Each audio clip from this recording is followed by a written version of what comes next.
The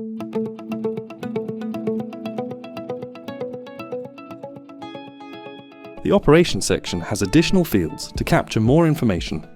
Clock hours can be used to set service schedules for planned maintenance. You can enter the current clock hours for the item here. To add a redundancy factor, click the ellipsis and choose from the list, or add a new one. The redundancy factor field lets you specify how production is affected if this item is taken offline.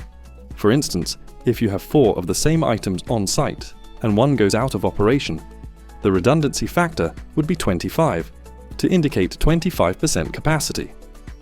Shift patterns categorize how items will be used, typically based on the time they are utilized, such as 9 to 5 from Monday to Friday. Click Add to create a new one if required, and then select to add one from the list. Usage is another field to categorize the type of usage the item may receive. For example, you could categorize it as light, medium, or heavy use, depending on the type of site the equipment is held at. In the top right corner of the page, there is a placeholder for an image. You can upload an image of the equipment by clicking Change and choosing a file from your device.